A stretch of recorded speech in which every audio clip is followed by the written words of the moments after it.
Welcome to American Education FM, everybody. I'm Dr. Sean Brooks. Good day, everybody. Good day. Let's see here. A number of different education stories to get to. A few, they're basically all generally the same, certainly connected. I've got some jab information as well. And then there is a particular research article here that I want to read and read the highlights of anyway from a peer-reviewed journal.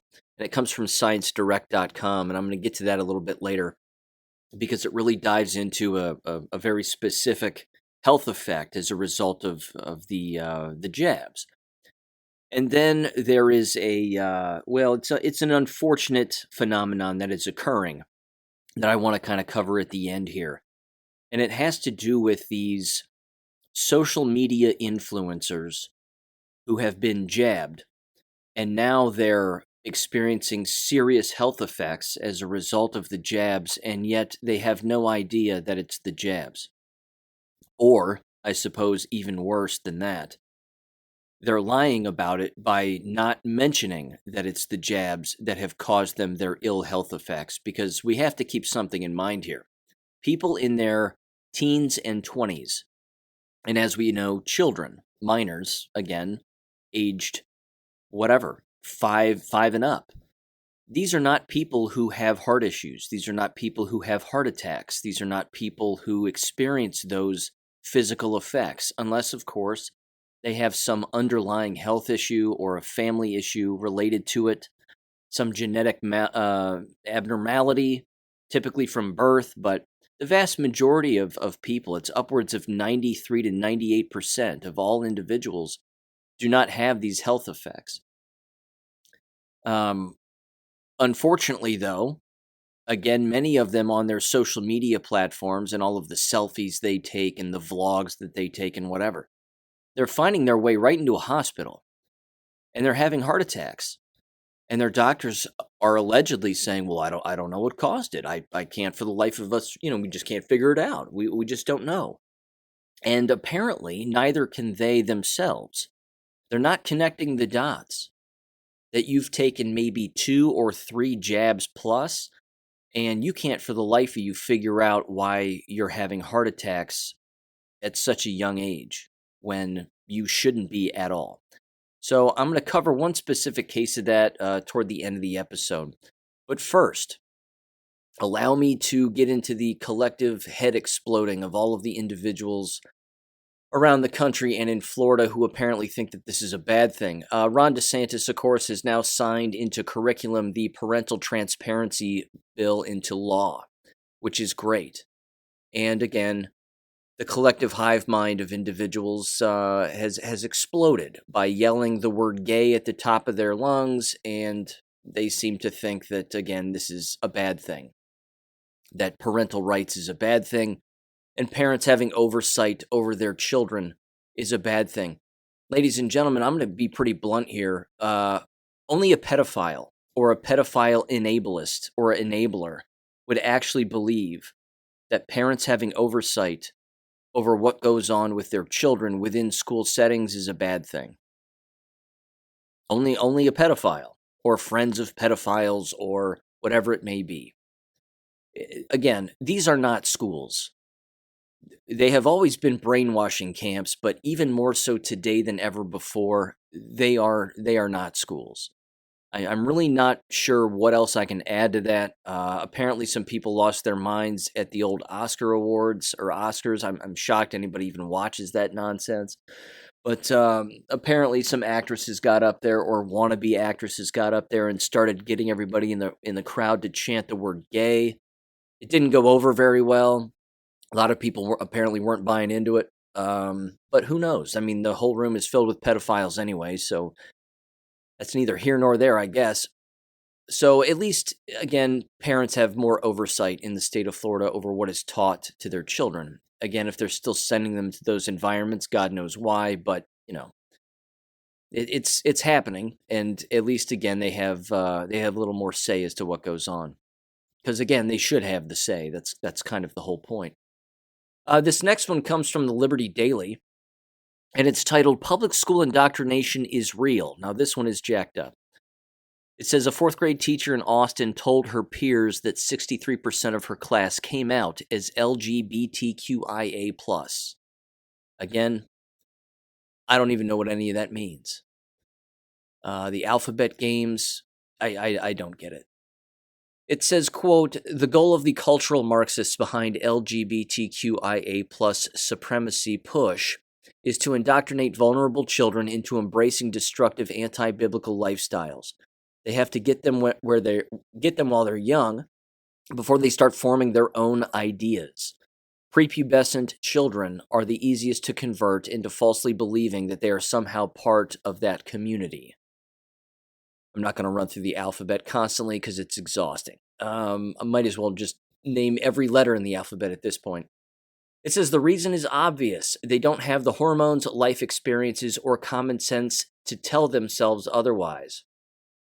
Or to tell them otherwise. This is why radical progressives are so adamant about teaching 5 to 8-year-olds about adult sexual topics. It's why they have hidden programs like Drag Queen Story Hour, and it's why this fourth grade teacher in Austin is not only angry about gay pride not usurping other causes, but also claimed that 20 out of her 32 students came out to her as LGB whatever. Again, here's the deal with this particular subject. I'm basically done, much like the CRT stuff. I'm pretty much done covering this LGB, alphabet agenda that, of course, has existed for a very long time. As we all know, this is not a new thing, but I'm done covering this because this is going on in almost every single school district. I mean, it is going on in every single school district. Again, it can be either district policy that's allowing this to occur, or teachers work it in different avenues in different ways.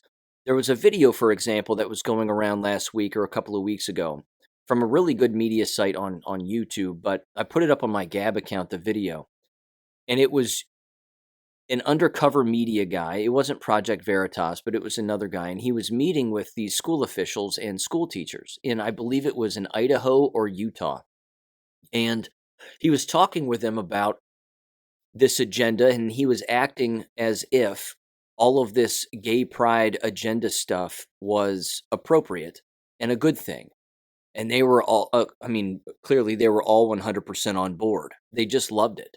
Oh, this is just great and whatever else. And yeah, we have to change the name of critical race theory, and we're not allowed to say that anymore, so we have to use different names. But don't worry, we figure out a way to work it in and whatever else. I've mentioned this on too many occasions in the past. This is exactly what happens when you have individuals who are not intelligent, who do not know their subject matter, and then they are left with their own devices to do nothing but teach their own feelings. And of course, agendas and things that they see on TV.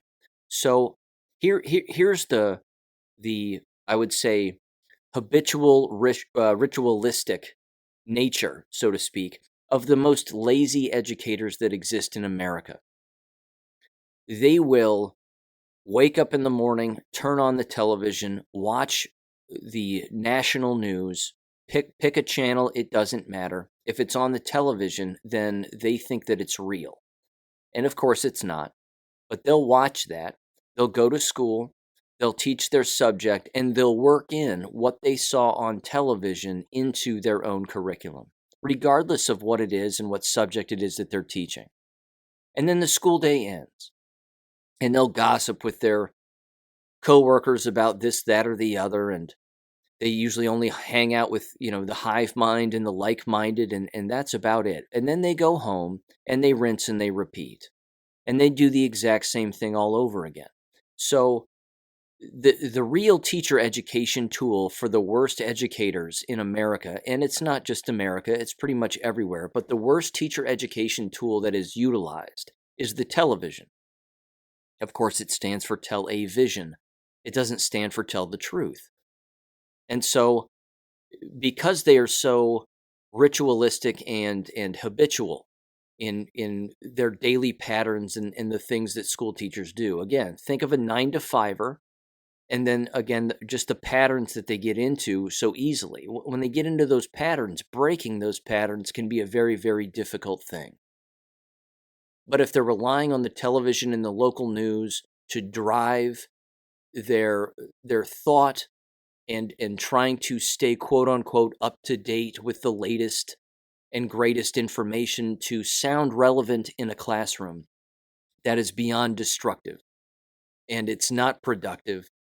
And then, of course, as we also know, what would be considered real professional development, although it's not, the kind of stuff that's run from the district level, all of that stuff also has these agendas mixed in with it as well. Because the people running those professional developments and again, professional development conferences, seminars, etc., those individuals are doing the same things that the school teacher is doing. They have the same habits, they have the same rituals, the same routines. It's the same stuff. Wake up, eat food, turn on the local news, believe it, and then go into the workplace and rinse and repeat and just dish it out to countless people. And then they start to do things like this teacher has done in Austin, where they start to think that they're an actual researcher. And so they will take a poll or a hand-raising poll, or they'll actually be dumb enough to write it out on paper and then hand it out to their own students. And then their students fill it out. And then, of course, it makes its way back to a parent. And then a parent complains, rightfully so. And then it makes its way onto the internet. And then people like me make fun of it or try to break it down in a slightly more analytical way. I'm done talking about this. I'm just done. This is a subject that has, again, if the other subjects previously of what is going on within American K-12 schools isn't bad enough, this is next level. This is just as bad, if not worse. Again, I got into this from a violence standpoint. That's where my expertise lies. How the entire K-12 school environment is designed to be violent. This is another element and another variable in that violence, because it creates interpersonal conflict.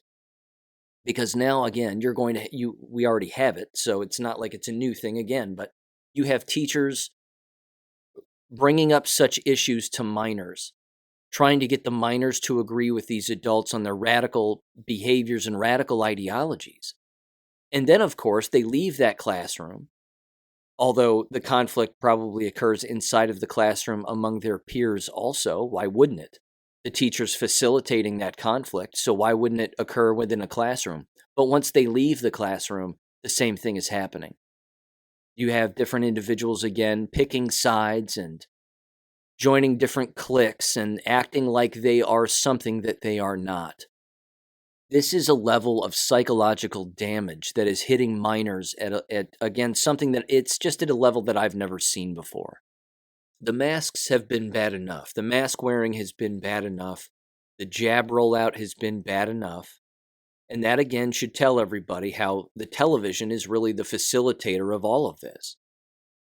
The television tells a vision, which is a satanic, horrible vision, to these adults, and then these adults simply pass it on to these children. It's one chop of the axe into the tree at a time. And this is a big chop that's been taken. Just the complete perversion of what should be a very strict, focused, direct learning environment. And it's becoming, again, a playground of degeneracy. And this isn't new because, again, in lockstep fashion, what has Disney done? And I mentioned this earlier in a previous episode, but Disney, again, has come out against this entire Florida bill thing. Parental right bill, because it's just like turning on the lights. I mean, it's moths to a flame.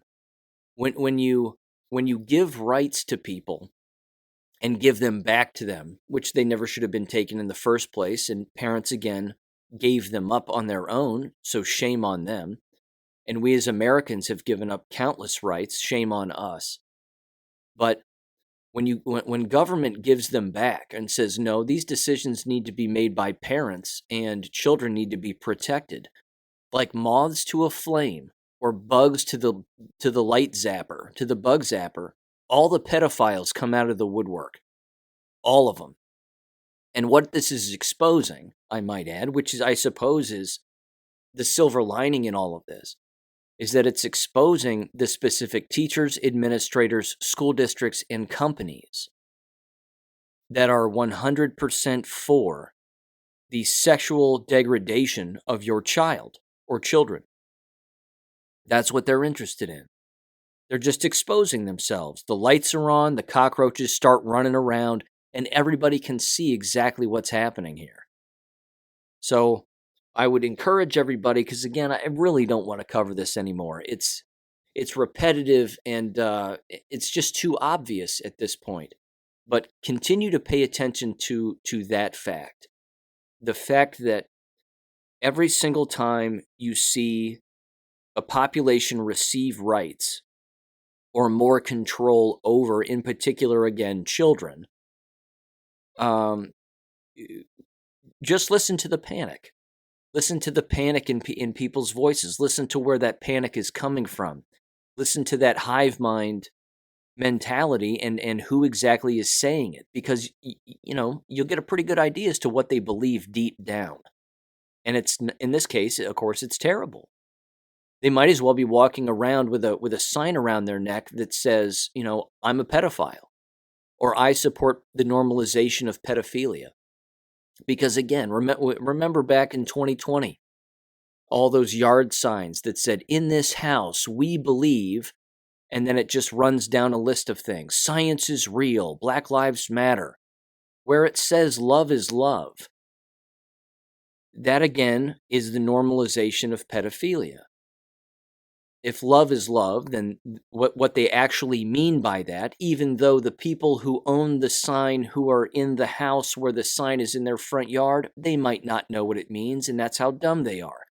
That they'll put a sign in their front yard with regurgitated slogans on it, and they don't even stop for a second to think about what it actually means. But the love is love line is and has always meant pedophilia. That older adults, as long as they love younger people and minors, well, then it's okay. And then, of course, all of the articles about it's, pedophilia shouldn't be a crime and this, that, and the other. I mean, honest to God, it's awful, to say the least. But I'm pretty much done covering it, unless something outrageous occurs regarding all of it. But there's not much more I can do to break it down. I'll leave that to libs of TikTok, because I'm sure people like her and Chris Rufo, talk about this on a constant basis. And I mean, whatever. I don't know. I'm over it, basically.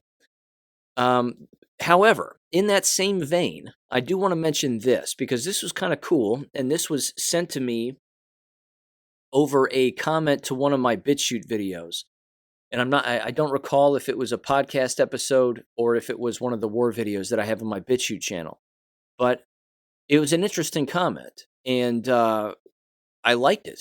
And I thought, oh yeah, this makes a lot of sense. So I'm just, in summary, what this individual is talking about, and I agree with them, is they're talking essentially about chemical castration. And if anybody is curious as to why we are seeing this agenda roll out of the LGBT alphabet nonsense and gay this, gay that, is because we've been basically, as a society, certainly doctors have been doing this at length because they're getting paid to do it, and parents are just handing their children over to the needle and receiving countless injections from womb to tomb, so to speak. This has to do, again, with how the chemicals that children are being injected with are, again, chemically castrating them and changing their brain and their brain waves and the genetic makeup of their reproductive organs. So again, if one thing is purposely designed to complement the other, and I just want to read their post here, and again, you can take this for what it's worth, but again, I tend to agree with it. Some of their posts, again, had to do with shedding and the shedding that occurs between individuals who have been jabbed. And I tend to agree with that. But there was a particular section here that again ties into this perfectly, I think, or at least the previous topic, of course, that I was just talking about. It says, quote, it says, you know those childhood vaccines they give your children? Well, I think it is the one that is the combo shot. Well, it's also an mRNA gene therapy. Have you not wondered why there are so many now saying that they are gay? Well, these shots, they are girls and boy shots, both. So the boys are given female DNA and the girls are given extra boy DNA. I'm a medical researcher and have been doing so for over 25 years. Those vaccines come loaded with so much experimental junk, and you wonder why so much autism and homosexuality, childhood, and cancers. It then says this a little ways down. It says, gee, I wonder who wrote those books to brainwash your children to never have children. People better begin to shut their television programming off and do the research while they still can. Great amounts of information is wiped from books and the internet. We've been lied to all our lives through public school and television and Hollywood movies. Time to turn off the stuff and do your own research to discover you were lied to." Unquote. It makes perfect sense to me because we're talking about things here that are complementary of one another. You're chemically castrating children, and then they enter school environments where they're being encouraged to chemically castrate themselves. And then at the same time, the material that they're reading, watching, and listening to is also confusing them and designed to purposely confuse them. They're links in the same chain is the point that I'm making. And this is all being done on purpose. Is it a conspiracy? Of course it is. Of course. A singular thing almost does not exist by itself without the existence of something else. In particular here on Earth that is made by man or rolled out by man. There's always a motive to something else. There's always a catch. There's always an extra element or a variable that has to exist in order for something else to exist or be implemented to ultimately reach a final goal. And what we know is that final goal, again, is the sterilization of endless generations, in particular youth, right now, and then confusing them to the point where they become older and they remain confused. They've become brainwashed into not wanting children, not wanting to get married, and then again, they just end up associating with this hive mind of self-destruction and degeneracy. And we know where that goes. That in itself, I might add, is another link in the chain that leads to endless other links in the chain. Drug addiction, sexual promiscuity, you name it. Poor decisions, breaking the law, ending up in debt. And you end up a slave to the television and what the television has told you your whole life. So we have to protect our children from these kinds of environments, and we have to teach them that there is a scheme, that there is a conspiracy, and that the people who are the schemers and the meddlers, they do not like you. So why would you want to give someone who does not like you something that you have, which again is your life? Seems rather important to me. Here's the next thing I wanted to cover, because again, this is the exact opposite end of the spectrum now. And this is what happens again when you encourage students to think. And I've been over stories like this before, and I'll continue to cover them because they're absolutely awful. But at the same time, this is an example of burning the candle at both ends and trying to squeeze out the most morally sound individuals who teach within these universities or schools, and trying to encourage individuals to think. There's a bunch of names in this quick little article here that I'm not going to be able to pronounce. My apologies, but that's just the way it is. This comes from last week, and it's an article titled "Professor Faces Government Action for Questioning Ukraine Narrative." University of Edinburgh professor Tim Hayward in Scotland is being hammered in the media for sharing an article suggesting the bombing of a theater in the Ukrainian city of Mariupol may have been staged by the Ukrainian nationalists. And it probably was, because that's what's going on over there. Actors acting.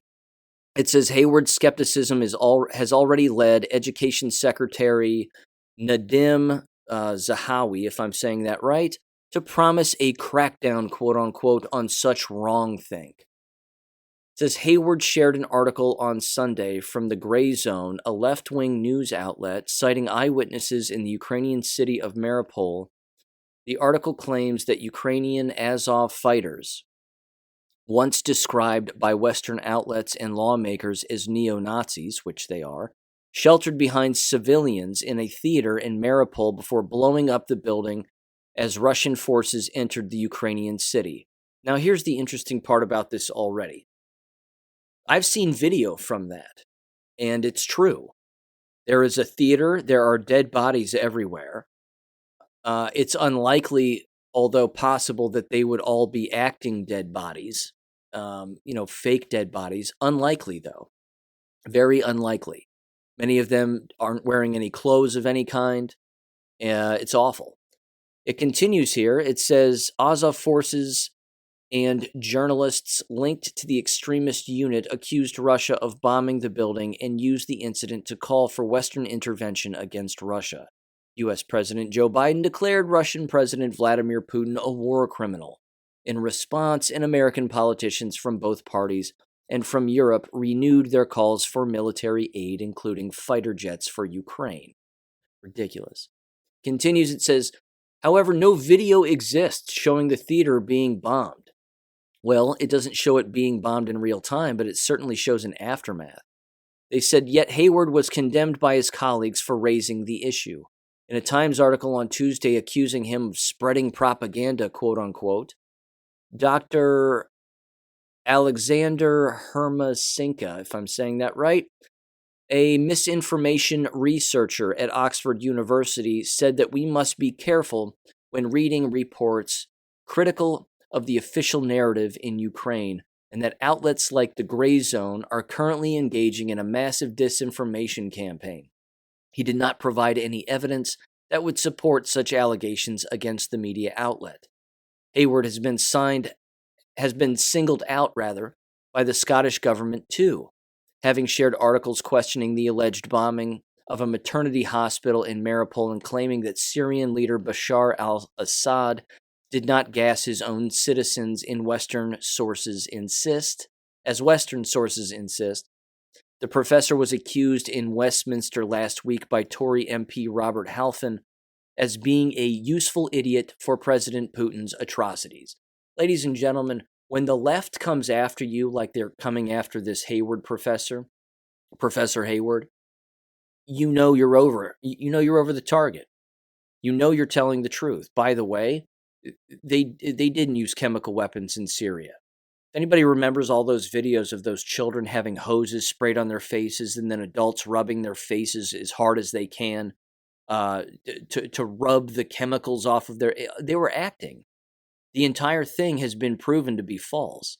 So it's absolutely hilarious when these quote-unquote fact checkers or anti-propaganda people, as they call themselves, are actually exposing more of the propaganda in their explanation or rationalization for their own lack of knowledge because another guy has actually hit the bullseye here. It says this in conclusion. It says Education Secretary Zahawi said that academics like Hayward were already being investigated and that the universities would be contacted. Quote, Putin and his cronies are a malign influence on anyone in this country buying their false narrative, and I have to repeat it to a false and dangerous narrative, and we will crack down on it hard, Zahawi said, without elaborating on how. Speaking to Edinburgh Live, Hayward said that he is concerned about restrictions to free speech and considers hearing both points of view important in wartime. Quote, in war, miscalculations have terrible consequences. We also know that misinformation can sometimes even slip through on our own side, as when the UK went to war in Iraq, mistakenly believing it had weapons of mass destruction, he said. As for the people of Ukraine, their need is for peace, not to become the epicenter of World War III. He added, referring to the widely held belief that were Western powers to intervene in Ukraine, the consequences would be a third world war, unquote. Again, this Professor Hayward guy is dead on. for the most part. But it just proves the headhunting that takes place with any educator or professor, regardless of where they live, and how the entire establishment can come after them and ultimately, potentially, ruin their entire career. We know that that's happened countless times in the United States. We know it's happening everywhere. But this is, again, the plot of the Marxist. The entire point is to destroy anyone who engages in any level of critical thought. Look what they did to Socrates, for God's sakes. They sentenced him to death by suicide. Because why? Because he was teaching his students to think. They're doing the same thing here. They're just ruining people financially, calling them liars, spreaders of propaganda, and all these other ridiculous names. If the headhunting that's going on here with educators who are telling the truth and encouraging their students to think took place in BC time, and of course, endless examples throughout the Bible, Jesus Christ himself, same thing. If they can do those things to those individuals, what makes anybody believe that it's not happening now and that the same tactics aren't being rolled out now? They want to get rid of any dissenting voice whatsoever and make it so that everyone agrees. What they don't know, and by they I mean the Marxists, what they don't understand is they aren't going to win. You can't kill everybody who disagrees with you. You can't financially ruin everybody who disagrees with you. They're trying, and again, it works with a lot of people, which is unfortunate, but this is all the more reason why these individuals have to push back. If that Professor Hayward were to find himself in some kind of a judicial committee or something that took place during his time there at Edinburgh, what an opportunity he would have to actually show some proof and encourage, again, academic free thought. And who's to say that he's a spreader of propaganda? Only a propagandist would say such a thing. So again, like I said earlier with the LGBTQ nonsense, this is the exact same vein because, and it's another chain it's another link in the chain here, is because it's just more moths to the flame. The light comes on and you can see what these individuals are. The Marxists are exposing themselves everywhere. By the way, if you get on the University of Edinburgh website, it's an abomination. Everything that is on there is all 100% multicultural. We're all the same. There are no differences in cultures. Everybody has the same culture. We're all in this together. And then, of course, you can see all of the different companies that fund them and all of the hands that are in the cookie jar. And it's just terrible. It's just awful. These old buildings are just old relics now. They're just museums, and all they're doing is filling themselves with fossils who all think and look exactly the same, and it's terrible. That's my 2 cents, but I feel bad for this professor. But this is what's going on. This is the environment. This is education. Okay, now I want to move on to this, and this is a peer-reviewed article, and it's titled "Autoimmune Mucocutaneous Blistering Diseases." After SARS-CoV-2 vaccination, a case report of Pemphingus vulgaris and a literature review. Now, if you recall, I read through the first 5 adverse reactions associated with the jabs that were released in the Pfizer document that I believe showed up on something like page 30, and it was roughly 9 pages, if I'm not mistaken, of adverse reactions, all single-spaced, and it was probably thousands of them. Many of the side effects, again, as we know, are all linked to autoimmune conditions, the body attacking itself. This particular condition here, like many of them, frankly, is skin-related. And it has to do with blisters that are showing up not just outside of the body, but inside of the mouth and inside of the nasal cavity. It's remarkably graphic. But I just wanted to read the abstract here, and it says this. And again, my apologies on some of these words here. It says background. Cases of severe autoimmune blistering disease, or AIBDs, have been recently reported in association with the severe acute respiratory syndrome coronavirus 2 vaccination. Skipping down to the results here, here's what it says. The methods. The clinical and immunological features of our case of OPV were documented. A review of the literature was conducted, and only cases of AIBDs arising after the SARS-CoV-2 vaccination were included. Case report. A 60-year-old female patient developed oropharyngeal and nasal bullous lesions 7 days after the administration of the second dose of the mRNA Comirnaty Pfizer-BioNTech vaccine. According to the histology, and direct immunofluorescence findings showing the presence of suprabasal blister and intracellular staining of IgG antibodies, and the presence of a high level of anti-DSG3 antibodies in the serum of the patients, a diagnosis of OPV was made. Yikes. It says review. It says a total of 35 AIBDs cases triggered by the SARS-CoV-2 vaccination were found, including our report. Point is they're skin lesions. That's really the summary here. It says the mean age of the sample was 72.8 years, and there was a predominance of males over females. It says the disease developed after Pfizer vaccine administration were 17.1%, and after Moderna it was 8.6%, and after AstraZeneca it was 8.6%.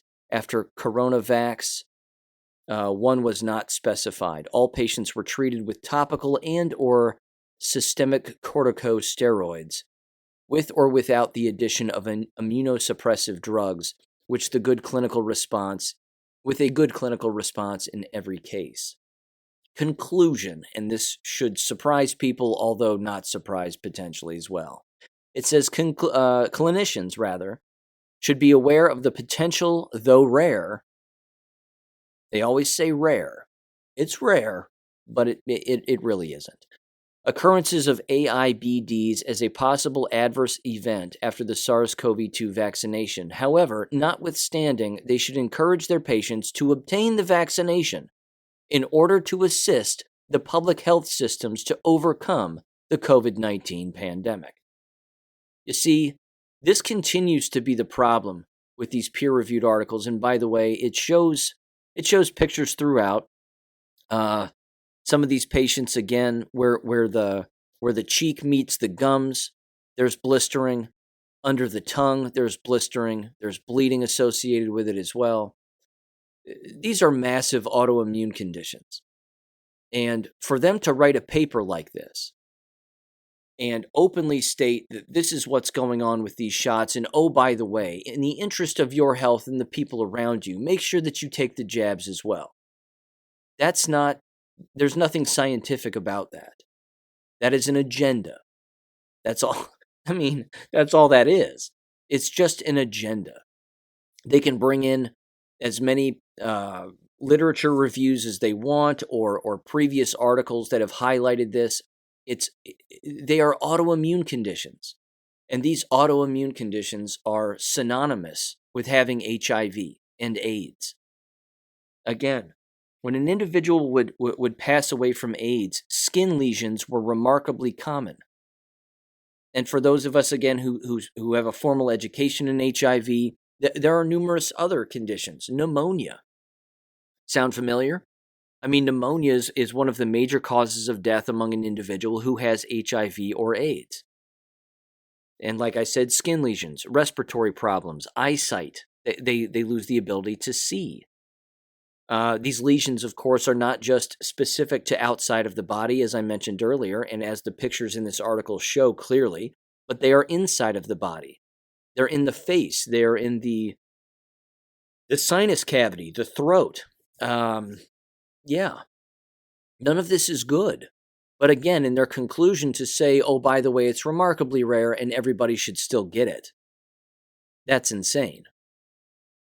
So it's just it's one more example of how this is out in the open and this is being discussed. However, if you're not on the right platforms, you're never going to come across this kind of information. So there's a particular piece of audio, there's an audio clip. I'm going to play a couple, but I will play two here. But there was one, which I won't play, but it was a medical doctor talking with Dr. Steve Kirsch, and I'm not necessarily a fan of his. He bloviates a lot and sort of sits on a high horse, and I don't know. I'm just not a fan. Like Robert Malone, I'm not a fan. But these guys, anyway, he was talking with a medical doctor who was then talking with roughly 3,000 military individuals, soldiers in the U.S. military. And he was bringing them in groups of about 500-600 people at a time. And he was giving them informed consent based on the shots, but real informed consent. He was showing them the statistics, the massive lists of adverse reactions, etc., etc. He said, after 3,000 soldiers that he spoke with, again in large groups of 500 to 600 at a time, he said only 6 of them ended up getting the shots. 6 of them. So 6 of them were so brainwashed that even when told real clinical effects of these shots, how they have nothing but adverse reactions, no healthful effect whatsoever, and that they're actually killing people, there were still 6 people that got them. However, thank God, the vast majority clearly did not, all but 6 out of 3,000. And then, of course, he was unceremoniously relieved of his duty and was not allowed to return to provide the real informed consent as a medical doctor to these individuals. So again, people are being attacked from lots of different angles for a variety of different reasons, but the reasons are all generally the same. You're telling the truth about what's going on right now. And that right there is the biggest target. And again, when you're looking right at that target and people are attacking you, you're right where you need to be. So think of the lives that individual saved in just that small, in those presentations that he was giving. I feel terrible for the 6. Those 6 are so brainwashed, there's no getting them back. But at least he was able to help a number of individuals. Okay, now there's this piece of audio I want to play. Again, some people can't be saved, and there's really nothing that can be done, and this is clearly something that is directly for them. There is apparently a coughing app that exists now in Australia, or is being developed, or has been developed, and is now starting to be used, where you can cough and you download the app to your phone, and then you cough into your phone, and it can tell you whether or not, you guessed it, you have coronavirus. Dun dun dun. You can't make this up. You can't make this stupidity up. So give this news report a listen. Again, sheep to the slaughter if somebody actually believes that this is a real thing. It is a real thing, unfortunately, but it's not accurate and remarkably stupid. Fight against COVID and its variants, every new tool helps. A smartphone cough app, which can detect the virus, is showing promising results. Since it began sweeping around the world, the detective work to track down COVID has rested largely with the PCR test. It's shipped to a lab, so it often takes 24 plus hours. It's quite expensive. And while rapid antigen testing is far quicker, the reassuring wash of crimson over the test strip taking 15 minutes, it has less accuracy. And temperature checks have an even poorer strike rate. Unfortunately, temperature checks are only around 20% accurate. But Australian biotech company ResApp Health, which has already made significant advances using phone technology in diagnosing ailments such as asthma and pneumonia by a patient's cough, believe they can also do so with COVID.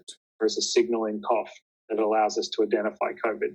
A pilot trial of the phone app correctly detected COVID in 92% of those with the virus. The company says this new test could be used in areas such as workplace screening, overseas arrivals and departures, and disease surveillance. And another saving would be the environment, both in use and disposal of current testing kits. We could significantly reduce that cost by doing it on a phone. Mike Dalton, 9 News. I love how in their rollout of something new that is stupid, that they actually find themselves admitting and openly say it, that everything that they've done up to this point has been a complete crock.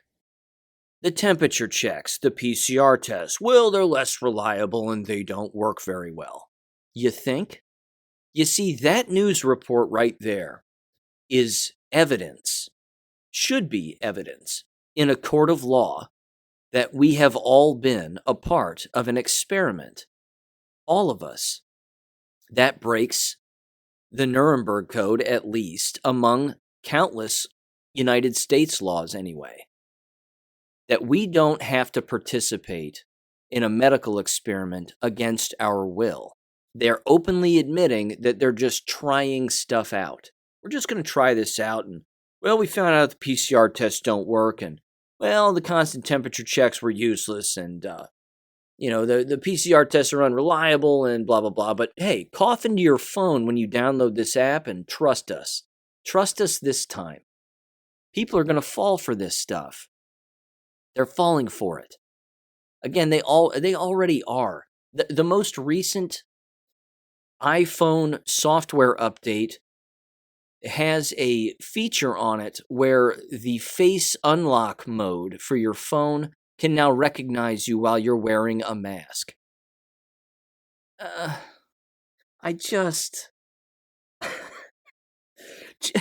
We actually think children have a chance? Children don't have a chance against this. They only have a chance if they have parents who are 100% awake as to what's going on and are protecting them from this. Other than that, children don't stand a chance. Now, here's the last thing regarding social media influencers. Speaking of children who don't have a chance, there's something that's going on in America here and all around the world, which I haven't commented on yet, I don't believe, on this podcast, but I'm going to now. And it has to do again with the existence of these so-called social media influencers, and they're basically just self-absorbed teenagers and people in their 20s who have never had a job. They don't know what hard work is. They've never written anything in their entire life, nor had an original thought. And they stare into a phone or a camera all day long. And then they make their problems everybody else's problems, and they inadvertently and without their knowledge brainwash countless minors into thinking that all you have to do is stare into a phone and shake your ass a little bit, and before you know it, you'll have all kinds of money and people will just throw money at you. It's ridiculous and disgusting. But there is something that's happening here with a lot of these individuals regarding the jabs. And ladies and gentlemen, they aren't making the connections. And if they are making the connections, they're not telling their audience. And so I want to do a slight little dive here on one gal who is on YouTube. Her name is Ali Shackney, if I'm saying that right, or Schnacky. I don't know. I don't know how you pronounce her name. I really don't care. And I don't want to sound insensitive, although it's probably going to sound like that. This is an individual, again, who stares into a phone all day long, and I don't know what they do. But they apparently, last week or so, found themselves in the hospital. And they describe in one of their posts, I guess, here, that they were experiencing chest pains and it felt like a heart attack. Felt like they were having a heart attack. And then, of course, they don't stop their vlogging. They take the vlogging right into the hospital bed. And there they are wearing a mask with all the heart monitors strapped to their chest and XYZ. There are, as I'm staring at this right now, there's 1,461 comments to this person's video. Almost every single comment, I kid you not, is all well wishes and, oh, that's terrible and what a horrible thing and, sending prayers and love and blah, blah, blah. The other thing, too, which I really think is awful, is these very individuals will be degenerate in all of their videos, and yet they have no problem referencing God. And they have no problem bringing up the Lord's name and saying, God can heal all of us. He can heal everybody. We just have to do what God wants. And yet, these are jabbed individuals because, as I've said earlier in this episode and past episodes, no one experiences heart-related trouble unless it is diagnosed with them almost when they are a baby or they're a teenager or whatever. This individual has no underlying health conditions that they mention, no family history of health trouble, and here they are apparently in their 20s, early 20s, I assume, and now they've had at least apparently 2 heart attacks. In the video, though, they're being remarkably vague. The doctors don't seem to know what's going on. I don't know what's going on. This is just the way that it is, blah, blah, blah. But again, if you dig into the comments section, it's remarkably telling. You can scroll down to about 50 or 100 comments before you come across one that says, you probably shouldn't have taken the vaccine. So what I've done is I've sorted the comments in reverse order so that the most recent pop up first. You scroll down about 10, 12 comments and you'll come across one. And this one says, it's from the vaccine, guaranteed. And then you keep reading.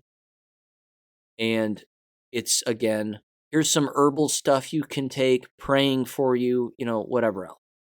And then further down it says, could be from the vaccine. Then it keeps going. I love you so much. Your videos are great. I have similar issues right now. Another person has. Another person says, I have similar issues. No kidding. No kidding. Praying for your full recovery. They just continue. And then some people, again, another comment later on said, gee, I find it funny you conveniently left out the fact that you've been jabbed. Oh, by the way, you probably have pericarditis or myocarditis. You're not going to end up well. Is this vaccine related? Another comment said. I mean, it's right here. The proof is right here. So my recommendation is this. It's not to pay attention to these people, and it's not even to click on their videos and whatever. But if you're interested in engaging in a little social experiment about current culture, get on some of these people's videos and bounce around. In particular, if they're providing themselves some kind of a health update or their audiences a health update. And again, I don't know why these people have audiences. They have nothing to offer.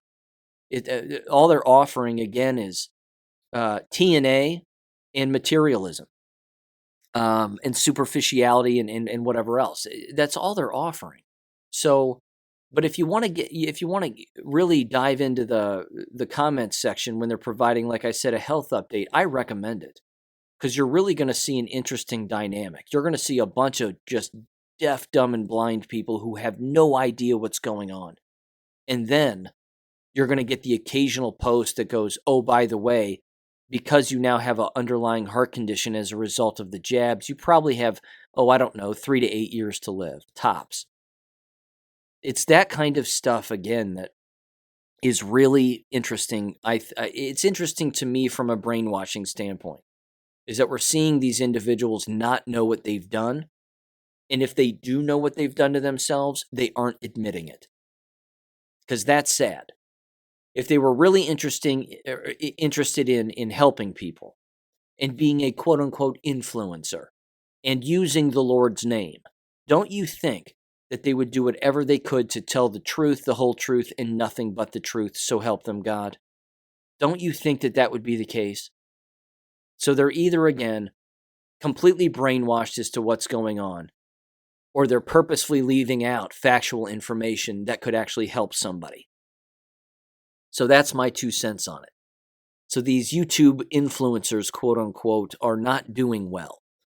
And as we all know, and this is again a societal aspect of this that I think is interesting, these influencers, quote unquote, I'm using that word loosely, they follow each other and they end up on each other's shows.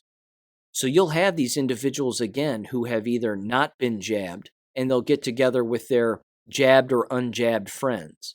And they won't mention the jabs on any of these YouTube shows. Why? Because they'll get kicked off of YouTube, which should again show everybody what YouTube has been doing this entire time. If they are jabbed, then they're probably going to be hanging out with and be friends with individuals who are also jabbed. Which means, again, they're definitely influencing each other, but they're influencing each other in all of the wrong ways. Because now it's going to cost them dearly. And again, I hope it doesn't.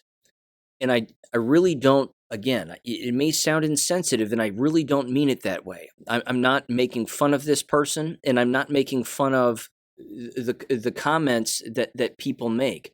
What I'm pointing out, and again, we should pray for this person and pray for anybody who is ill. I'm all for that.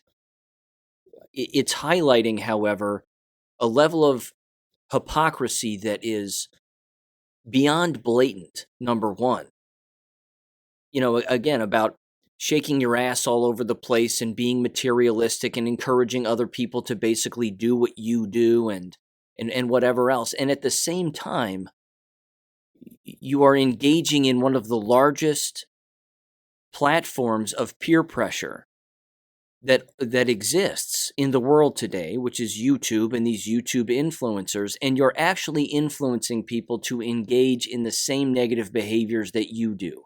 You, of course, don't think that they're negative behaviors, and a lot of people don't. They think this is all just 100% fantastic.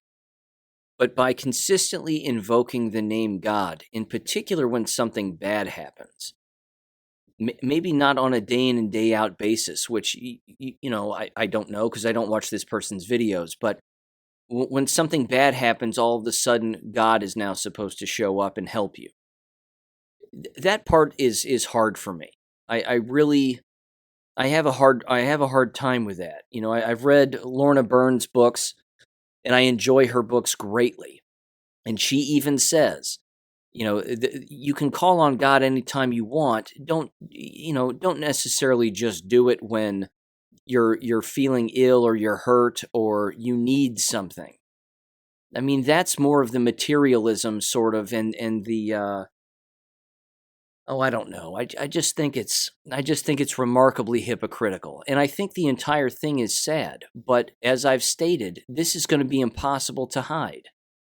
Because again, you know that this has happened. These quote unquote influencers, or I would call them almost peer pressure con artists to some extent. They influence countless teenagers, boys and girls alike. And boys and girls will blindly watch these videos and go, well, I need to do what they're doing.